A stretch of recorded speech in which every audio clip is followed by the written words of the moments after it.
Today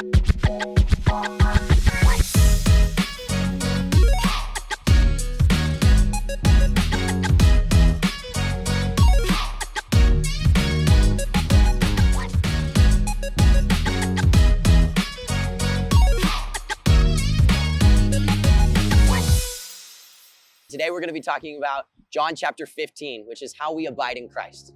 Here in the first 5 verses of John chapter 15, Jesus addresses his disciples and he's telling them about the different roles. He first talks about the vine dresser, who is God the Father. He talks about how this vine dresser blesses and cares for the vine itself in order that it may produce fruit, okay? So Jesus addresses himself as that vine. Then he speaks to his disciples and he says, guys, you are my branches. In the same way that a branch must be attached to the vine in order to produce fruit, that's exactly what Jesus is saying of his disciples. So in order that they may produce the fruit in which they were created to produce, they must be attached to that vine, to Jesus himself, allowing him to work through them daily and working in their lives and changing them in order that they may produce that fruit, okay? Another thing that is really important about this passage is in verse 2, Jesus says this, "Every branch in me that does not bear fruit, the Father takes away. But every branch that does bear fruit, he prunes, that it may bear more fruit." What Jesus is referring to here is the process of pruning. It's important to understand what he means by this. So pruning is something that God uses in order to produce more fruit in our lives. He uses the imagery of the vine and the branches because to this culture, it would make complete sense. So what they would do is in order for a vine to produce more fruit, what the vine dresser would do is he would come along and he would look for the healthy branches. And sometimes some of those healthy branches, they would trim away. They would trim them off in order that those healthy branches may be given opportunity to bear even more fruit, to produce even more. And so what Jesus is saying here is that sometimes God is gonna take away things in our lives that we consider to be really good things. They can be really good for us, whether that's a job, whether that's a relationship. Sometimes God is gonna take those things away. And sometimes it's gonna hurt, but the reality is that God always has a purpose in whatever he does. And so whenever he does this process of pruning, it's always in order that we may bear more fruit and so even more fulfill the purpose for which we were created, which is exactly that, to bear fruit. Verse 6, here's what Jesus says. "If anyone does not abide in me, he is thrown away like a branch and withers. And the branches are gathered and thrown into the fire and burned. If you abide in me, and my words abide in you, ask whatever you wish, and it will be done for you. By this my Father is glorified, that you may bear much fruit, and so prove to be my disciples. As the Father has loved me, so I have loved you. Abide in my love. If you keep my commandments, you will abide in my love, just as I have kept my Father's commandments and abide in his love. These things I have spoken to you, so that my joy may be in you, and that your joy may be full." Okay, there's a lot to unpack here in this passage. So first we need to address verse 7, where Jesus says this, "If you abide in me, and my words abide in you, ask whatever you wish, and it will be done for you."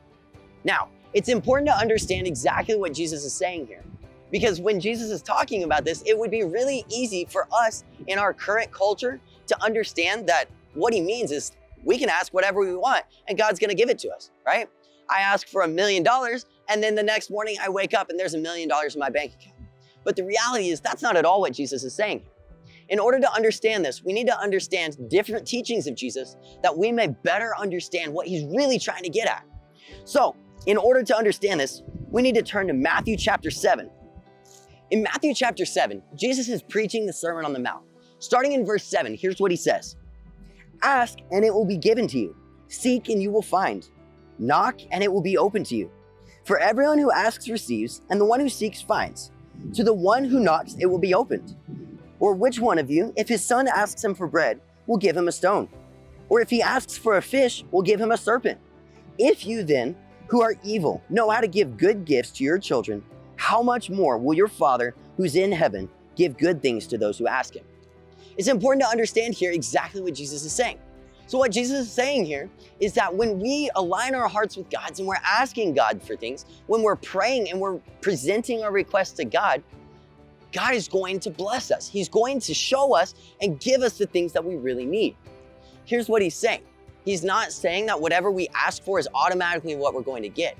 But he is saying that when we align our hearts with God's, our desires are going to be conformed to his desires. So whatever he wants for us is what is best for us.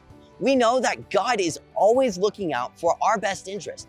We know from Romans chapter 8, he says that he's working all things together for our ultimate good. And our ultimate good is that it would make us Christ-like. So we know that whatever God is doing in our lives, we know it's ultimately in order to make us more like Jesus. So when Jesus says this, he says, if a son asks you for bread, will you give him a stone? And if he asks for a fish, will you give him a serpent? Jesus is using really clear examples here. He's saying to the fathers in the room or those who are around him, he says, if your son asks you for a piece of bread, are you gonna give him a stone? No, absolutely not. That's absurd. He says, if your son asks you for a fish, are you gonna give him a serpent? No, you're not, because you're a loving father who wants to give your children good gifts and the things that are good for them. He says, in the same way, the Father is watching out for us and caring for us, and he's always going to give us what is best for us. And that is what makes us Christ-like.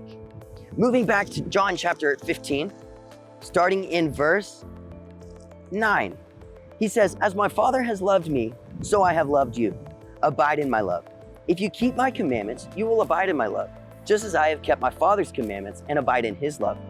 These things I have spoken to you, that my joy may be in you, and that your joy may be full. Jesus tells us that the entire purpose for abiding in him, the entire purpose for producing this fruit, is so that we may experience the joy that he has set before us. It's important to understand the reason why Jesus came.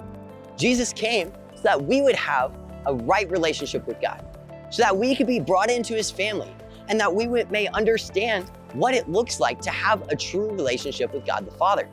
He says that when we accept this relationship with God the Father and we allow him to work through us to produce that fruit in our life, the natural result is going to be joy. And that joy is the entire reason for which he came, because he wanted us to experience what that means to have a right relationship with God. When we abide in him, that's exactly what we're doing. Now, Jesus tells us that if we are his branches, we're going to produce fruit. When you look at a branch, say an apple tree, and you try and look at the branches, you don't see a branch trying to work harder to produce fruit. You don't see it working really hard and trying to make a fruit. That doesn't even make sense. Jesus says that a branch will naturally produce fruit as a result of abiding. When an apple tree's branch simply abides in the trunk, it simply abides in the rest of the tree. Fruit is the natural result. In the same way, it's not about anything that we do, working harder, trying to produce this fruit. It's naturally just following after Jesus and abiding in him. And fruit is going to be the natural result. So the entire point of this passage is Jesus is calling us to produce this fruit in loving God and being in right relationship with him, so that we may experience that joy that he has set before us.